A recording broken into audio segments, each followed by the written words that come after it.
A small island lies in the middle of the Goshen Dam Pond. Many birds and other creatures have made their homes among the wild terrain, but past the vegetation, there lie traces of a different place altogether. This was called Blosser's Island Park. It opened in 1909 and soon became the social gathering place of Goshen. It hosted a roller skating rink, dance hall, boats, beaches, and community gathering space. These amenities brought people in from all across northern Indiana.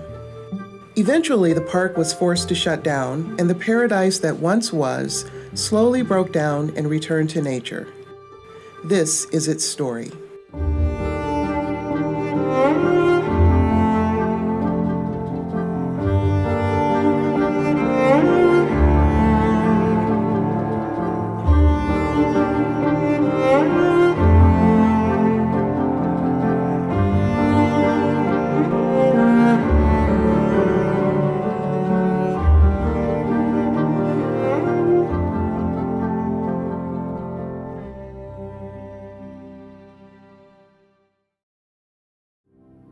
In the early 1860s, there was no park to be found. In fact, there wasn't even a pond until 1866, when the mill-raised hydraulic canal began construction. Hawks family decided to build a dam and build a channel, which is now the hydraulic canal that runs through Goshen. Started in earnest in 1866 and completed in 1868. The dam that was built formed a reservoir that backed the water up to Waterford.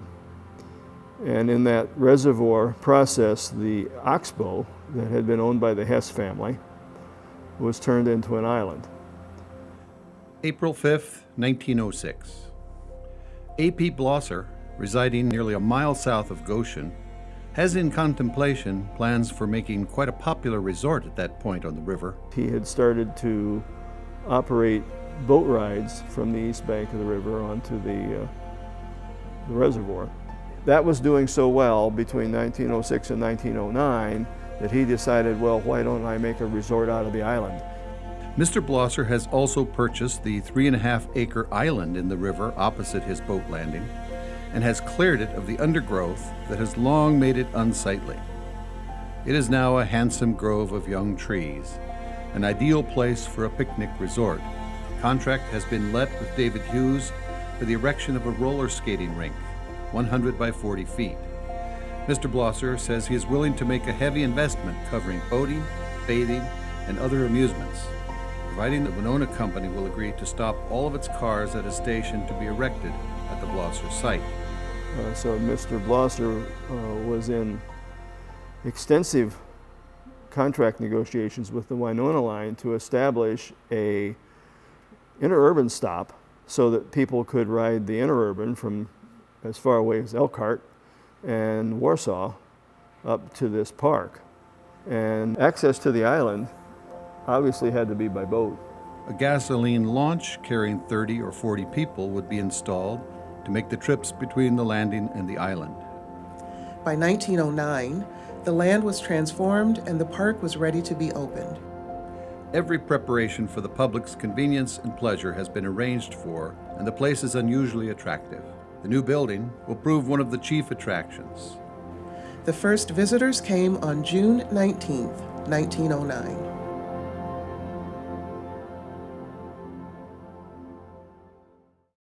We got off there and walked across to the bank where there was a boat, a big flat-bottom boat on a cable that went from the bank over to Blosser's Island. That's the only way you could get over there.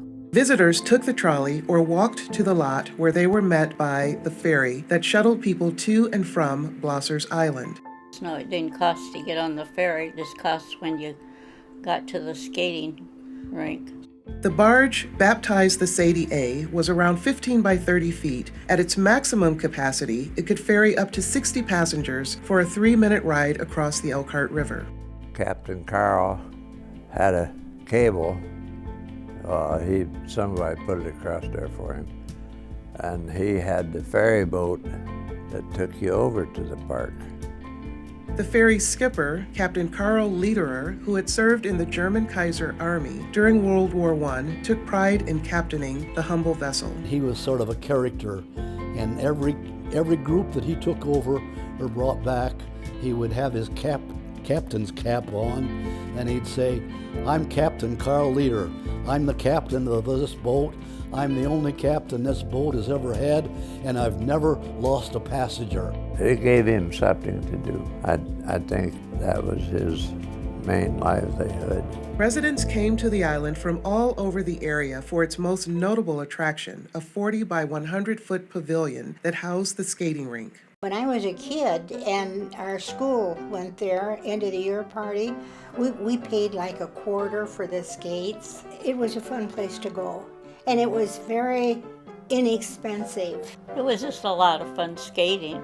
Do little things ourselves to skate. We would jitterbug a little and waltz a little. I was so happy to get on those skates that I'd just go around and around. I don't want to brag, but I wasn't too bad. Not only was the maple flooring perfect for roller skates, it doubled as a dance hall. It was closed up for a while from being a roller skating rink. Then it opened as a dance hall.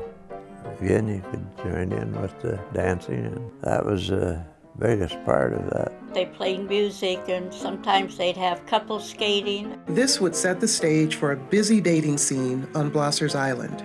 It was a nice place. You could go out there and meet somebody, or you could take somebody out there with you. I come home on furlough, and I went out to Blosser's Island, and I met this gal that lived over on Wilson Avenue. It was a nice place. You could walk around a little bit and talk and be a little to yourselves. Anyway, I walked her back home. Then it was back to camp. Other attractions and amenities on the island included a maypole, bathing beaches with swimsuit rentals, a mini bowling alley, and a 20-passenger excursion boat. Food was available for purchase at the park, allowing visitors to picnic. At that time, people just sit around and talked, had good conversation, and that's what they did. They would eat, they'd bring their picnic baskets over, and they would just have a great day out. We had Mr. Haberstick arranged for us to go over there for our last day of school, and we had a picnic lunch there. The island was the site of numerous public gatherings ranging from picnics, reunions, school outings, Sunday school meetings, and more. The first time I really ever went to Blosser's Park was when I was in the 8th grade at junior high school. And for our graduation party, we had a day outing, and we decided to all go to visit Blosser's Park. We spent the entire day over on Blosser's Island. My 8th grade experience is one that I will always remember. It was a unique attraction. The island could easily support 300 or more people at a time. It became what he says the social gathering place of the community, and that's what he planned it for, and that's what it became. And it was used by many, many people in Goshen. Visitors enjoyed their time, but their memories would outlast the park. For nearly 35 years, Blosser's Island was the most popular attraction in this area. Amos's son, Asher, took over the park as Amos aged. Because, he was bound to a wheelchair for many years before he died in 1930. Asher had been managing the park before Amos's death. At this point, the park had seen a steady decline in traffic. The interurban lines were not as reliable as they had been. If you're buying a nickel for a loaf of bread or some milk in a depression, you're going to do that instead of take a weekend to the park. And the rise of automobiles made other places more accessible than Blosser's Island. By the time I was a teenager, that place was going out. The combination of the economy and the change in transportation means made the park less appealing. When automobiles came and people started going more, then they weren't interested in rowing across there. Movies had come into being, and people were no longer interested in roller skating when they could sit in a movie. Asher kept it operating up to the start of World War II. It closed down during the war. The park reopened briefly after World War II. The response to people coming back over to the island just wasn't there. So my grandfather decided to, shut it down. By the time the 50s began, the Sadie A had taken her final voyage. It's been said that the ferry, or the boat, sunk and is down in that moss. And before it got so overgrown, people said you could see part of that boat down there yet.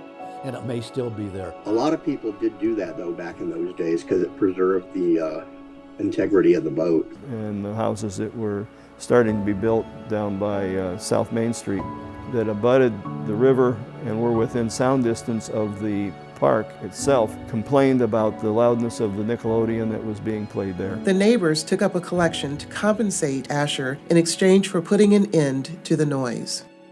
Today, Bill McDonald and his wife Karen owned the island. It would become a bird sanctuary.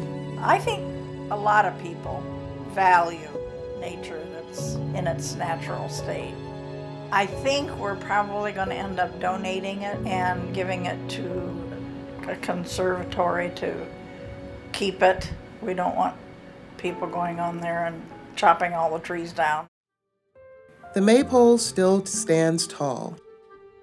These ruins were once home to the infamous skating rink.